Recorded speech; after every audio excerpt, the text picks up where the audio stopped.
Thanks for joining us. We are now moved into the semifinal stage of our fourth Korean qualifier here for the TSL4. I'm DJ Wheat, joined by Apollo, and we now have game 2 of TaeJa versus Shine underway.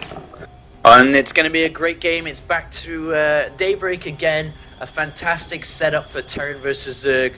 And I love recently the way that Zergs have been having difficulty. I mean, Zergs have been having success compared to Terran's difficulty. The Terran versus Zerg match, every single time my eyes are pinned on the Terran player to see exactly what they do, how they're changing their game. And every single game, every single day, I notice something different, and it is a beautiful thing to see.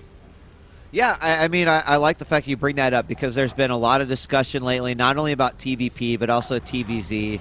And it's kind of funny when every Terran's like, man, I just hope I get TVTs this ladder section. Or, you know, it's kind of a sad state of affairs. But it's kept a lot of a lot of Terran fire alive. A lot of guys are discussing it. You know, exactly what do I do? How do we combat this? And like you mentioned, coming up with new, unique ways to try to deal with things, whether those be new timings, whether it be, you know, focusing more on the drop play. But on Daybreak, you know, this is kind of an interesting map for this one. It's so large, it can mean that mobility is absolutely key.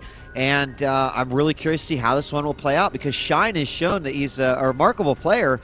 You know, we've seen some, I mean, even in that last game, I have to admit, Apollo, I was pretty impressed because I feel like Shine, as far behind as he was, you know, if he would have had a few of those units out a little bit early, which undoubtedly would have happened had he not been crippled so bad at the beginning, you know, how different of a game would that have been? Like, not to take anything away from TaeJa, he played it perfectly, but he did play like he was playing that crippled opponent. You know what I mean? Yeah. Like he knew he had hurt his opponent really badly and just took advantage of that throughout the entire game.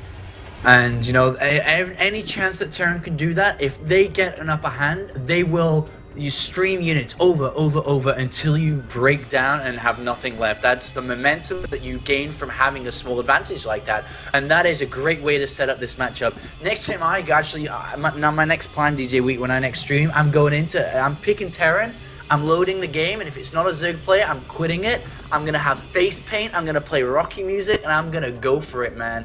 Terran versus Zerg, you name it. And, I like it. You know, I love the attitude that some players have been bringing to it.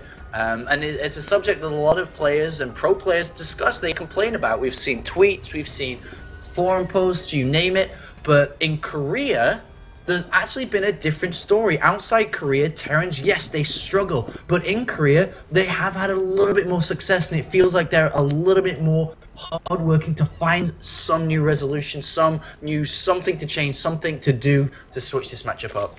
Yep, and you have to, you know, or else you just lay down and die, and champions don't really lay down and die. So that's something that's just going to go away. You could say, oh, well, you know, when the next patch comes out, but you've got to figure out a way, and I guarantee you it's out there, you know? Yeah. So we see the Overlords getting in position, pretty typical positions here on Daybreak. One over here on the side, of course, this being nice because unless the opponent scans, and he actually just parks there a little bit, let the Marine go past. Now the Marine in the far southeast corner, and he will try to make it over to just the east edge of the base where he can float in and see what's going on. But TaeJa, he's playing a bit like we saw Gumiho this morning, and Shine actually has some experience in that realm with a third CC going down rather quickly. Shine, you know, ultimately defeated it first and foremost with the Roach baneling bust, but then in game number 3, really kind of played, not necessarily with his own eyes, but going,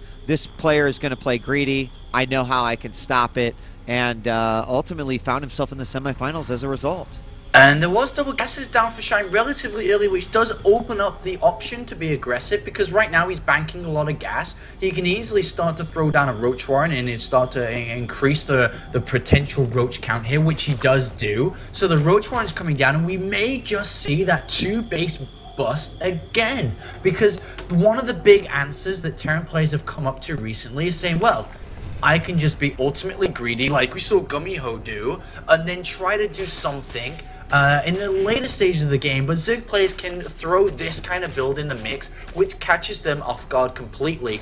But the way that there is a third base coming down, or trying to come down for Shine, may mean that he may not go for Roach and banelings, but the drone counts at 36, and if he stops at 36, which he is, then I think he's going to try it. I really do. I think he's going to go Roach baneling again.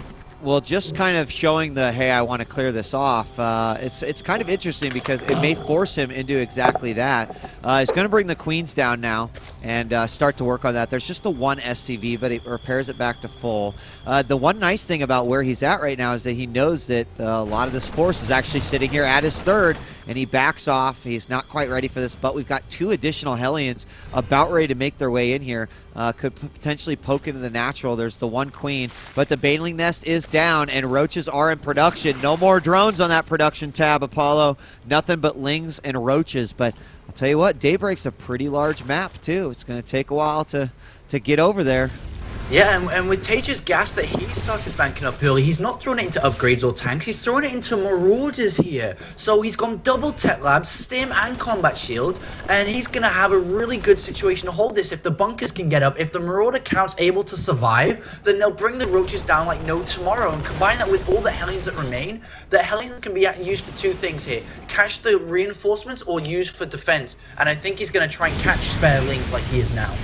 Yep, and there he does, but is he going to get all of them? No, and also there is a huge amount that came in through the third that he has no idea about, so he probably doesn't even know that banelings are a possibility here, but we will see that bunker complete up. 2 more Hellions, 1 does fall down. Has he seen the banelings yet? Nope, surprise, banelings, and oh, SCV's funneled up here. He could take out both these bunkers if he wants, but instead he just goes ahead and goes right past, and he will blow up all of those units. He'll save those banelings, and the damage has most certainly been done.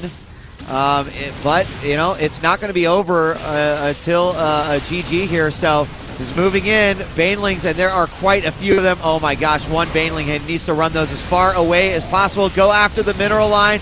There he starts to go in, but good target fire, and those banelings, oh my god, I cannot believe these. Oh, there it is, huge hit going down. And his second one is that baneling does get stuck. He's trying to make it around, but what an interesting hold here so far. There's another big hit, and more Marauders are coming out. More lings streaming in as well. And the Hellions on the natural, man, they're doing really well with the reinforcing lings, but so many Roaches survive here, and there's only 1 Tech Lab left. So the Roaches will continue to do the ultimate damage. There's only 15 SCVs compared to 40 drones. Even though there's no potential for a third hatchery to come down, it doesn't matter if Shine can just kill his opponent here. Yeah, and I think he's trying to get this down so he can get these units inside, and he does manage to get them inside. Ling's going first around, going to go after the SCV line yet again, knowing that he's already put a lot of these guys in low health. But it looks like the Marauder Hellion count is going to start to equalize here. Might be able to take out a couple more mules at the main as well. And so many, down to 15 Harvesters right now. And I'll tell you what, we've seen some games from Marine King Prime come down to this exact similar situation where he's down to next to nothing in terms of SCVs, but he still manages to make a game out of it. And a secondary baneling nest coming down, so Shine is completely freaking out right now, because usually you throw down a baneling nest as like a panic button in case of a counterattack, so he's completely forgetting he already has one here. So this is really weird from Shine, but he does have a new base put down. What we'll probably see from TaeJa is that he'll look to move out soon. He can try to build a starport and go for 2 medivacs and then go, switching up the reactor from the factory, or he can continue to produce Hellions and still go. Because I think his counterattack potential and the amount of damage he can do with that is massive, but he ain't actually going to switch up and go for a starport here. So he'll wait, he'll stim maybe once and then run home, and then wait for the medivacs before the real hard hitting comes down. Yeah, I mean, it's kind of a, excuse me, it's kind of interesting situation that he threw down that second baneling nest, because I think he really was panicking. There must have been a moment of, oh, I've got this, like I've so got this, and then suddenly, as it changed a little bit, you're like, okay, well, maybe I don't have this. I've done a lot of damage. So I just need to make sure that no counterattack is going to take me out. And he can do what, you know, basically what TaeJa did to him in game number 1, which is take that advantage and hold on to it as much as possible. He does not have baneling speed yet, but it is en route. He will kill couple of creep tumors here. This is a pretty nasty little army, but with the Creans, with the banelings, and the Roaches, he should be able to hold it off. But there's more Hellions here, and some more Marines coming in. So this will be an intriguing attack. Yeah, he can't commit to this. If he goes down and stims and goes in, he'll lose everything. Baneling speed will finish in a second, and that's a big mistake for TaeJa to do that. He absolutely wants Medivac. He's got 1-1 on the way, and if he loses this army in the center of the map, he'll lose the game because he has nothing at home to defend another wave of attacks. The drone count is still at 47. That's so low. Hellions, squeeze out. Just one goes down. And that was narrowly so close there, but still there's a massive army once again from Shine, who, look in the production tab, is gonna go again with 1-1. He's not building drones, he's using that hatchery in the middle as a macro hatch to continue to reinforce over, and additional bunkers are coming down. And I think that TaeJa knows exactly what's going on. He knows his army's relatively weak at the moment before his own upgrades and siege tanks can come out. Uh-oh, he's gonna need those Hellions. He does lose one of them. But now taking a spot here at the top of the ramp. Wishes he had force fields, but that's not going to happen anytime soon. But we got a ton of banelings here, Roaches, some more lings. Now I love also the secondary force coming in through the back as well. There's going to be one nasty Roach sandwich here. And here we go. Banelings move in, immediately take out all of those Hellions, and that is going to help. He should just move right in here. He's just letting banelings destroy everything on his way in, even tanks. He's continuing to do so much damage, and he is in there. Now, the bunkers did stay alive, which means that reinforcing units are going to take a little bit of damage on their way in. That's going to make the army that's inside the main a little bit less effective. And I don't know, Apollo. I kind of think he should have gone for broke there and taken out that bunker. The bunker is finally going down. It does look like he is going to be able to at least temporarily do some more damage here inside the main. Yeah, this sucks for TaeJa's 1-1 completes just after. If you'd had 1-1 before, you would have held this no problem. But great micro with the tank here. He needs to keep that tank alive. He cannot afford to lose that. It's very expensive. It gets into siege mode in a great location here, which will help out a bunch. But once again, TaeJa losing so much. Is he going to be able to hold for the second time in this game? TaeJa has lost 60 workers throughout this game, 61. The count keeps climbing. He's at 29 SCVs right now. That tank seems to be a saving grace, but that means that his natural is going to be completely under fire. Tank number 2 just now getting out, sieged up on the high ground. Some units trying to get in there for attack, and he did manage to kill everything at the natural. 45 supply here, but again, he stabilizes with those tanks. However, the third base is up, although it's not really droned up at all. Look at the units kill tab, the workers kill tab. 78 SCVs have been killed at the 17-minute mark. Wow. There are only 18 SCVs left here. Oh my god, that attack. I don't even know how TaeJa's still in this game, and right now he's holding on again after another wave, but his economy is in shambles. It's almost nothing. Yeah, his economy is really, really, really bad, and these tanks are pretty much all that's holding him off, and this little set of units. Thankfully, he's got about 1 medevac per unit, so he's in good shape right there, and he chases it away. Now, beyond that, there wasn't much teching happening on the Zerg side. He just started his 2-2. The infestation pit's going down. He's now taking a fourth hatchery. He has completely saturated his natural, or that middle base, but as you can see, less mineral patches and only the 1 gas, so he's going to need to get that other base up very, very quickly, because honestly, minerals inside the main all but gone, and he should be able to hold this next attack coming up, but he honestly only has 4 banelings. Yeah, and basically TaeJa can pick up at any time he wants, and he does there, but TaeJa needs to do damage with small amounts of units. Even though it's not favorable in a battle, he's got no other option. He has to do something. He is so far behind in the game. He has to try little drops like that, even if he kills a queen here and there or a set of lings. Any small victory is a big victory for TaeJa here, who is crawling from behind. 25 SCVs versus 61. The hive is on the way, and if the hive gets completed, there is not a spire down either, actually, so he'll go straight for Ultralist, and the upgrades will carry Shine to victory. Exactly. Can TaeJa seriously upgrade right now? Because if he does, then he has so few units, and he is going to try an upgrade, and that keeps the units at such a minimal count, and like I said, he needs to do something with them. Well, I mean, he's trying to get that third up. He's dropped all of his mules over there. That's going to help him out just a little bit. But, oh, you know, the moment he moves out, this is kind of what you're afraid that could potentially happen. Does he have enough units here to be able to defend this? The answer is no. He's going to have to bring all those units back, so no counterattack is going to happen. He's going to immediately go after that hatchery. Baneling's there. Tanks are on the high ground in the back. And will he get those out? Oh, the Infester's coming right on the battlefield in its horrible, horrible position. But he still has a bunch of fungals remaining. But those tanks up on the high ground, those are nice. There he finally gets those into position. Takes them all out. There's the fungal. Is he going to chain that to try to take out these medevacs? Looks like the answer is no. That little short and stubby Infester's trying to get over there. Oh, he is going to get it. And gets at least one medevac. Second medevac. Oh, my gosh. He's going to get all of them. Very nicely done here. Very nicely done by Shine. And the result of having to do stuff with small amount of units, yes, you've got to do damage, but the back end of that is you can get cleaned up a lot easier than normal, and that's what we just saw. And TaeJa has to try to do something again, because if he sits back, then the Zerg can easily just go Ultraless Cavern, go Greater Spire, you name it, it doesn't matter, and there's no way he can get enough units out, like in terms of Vikings, in terms of Medivac count, Ravens, anything, nothing can come out. So he has to try to do something again here. And the next time that comes around, there's a lot of Infestors, man. There's banelings being morphed, and it's looking ever so unlikely that TaeJa can mount a comeback on what he has. I just don't know that he can. I mean, with everything that's coming out here, the Ultraless Cavern being built, even a counterattack at this relatively undefended third would be so damaging, and that's what it looks like these Lings want to do.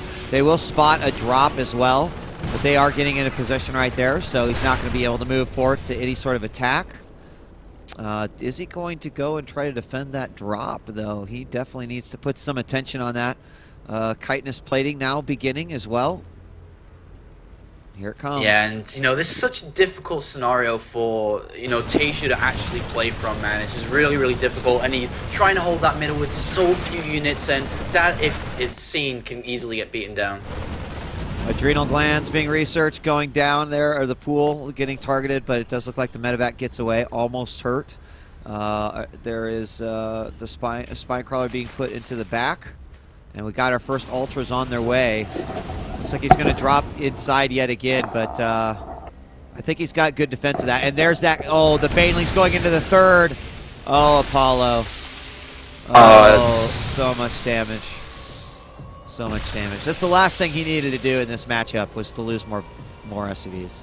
Ah, man, my PC's like locking up, so I can't see what's going on at the moment. So you're gonna have to help me out, man.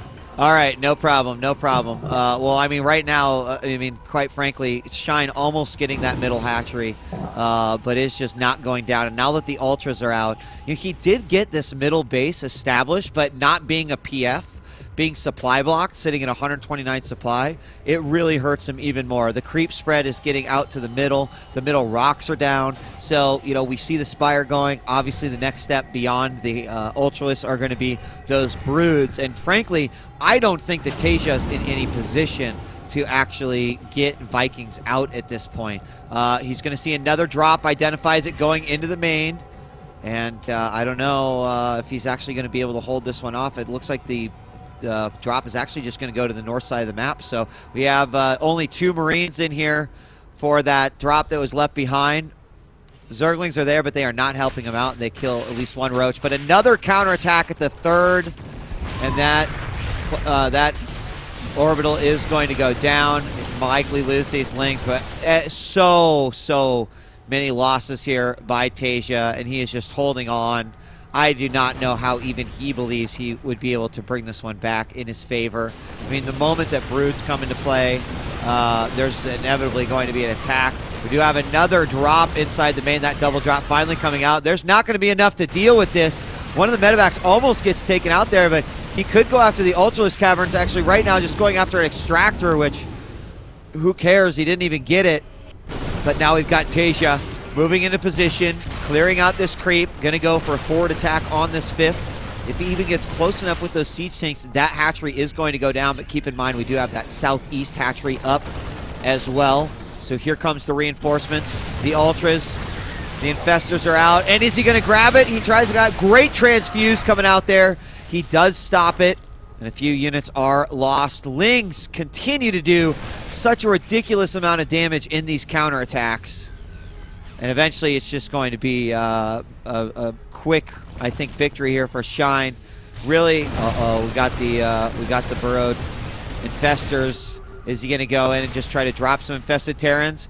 Actually, he's got to deal with these drops inside the main, but unfortunately, TaeJa just has not hit the buildings that he needs to hit. So he should have the Greater Spire done now, so Broodlords will be on the way.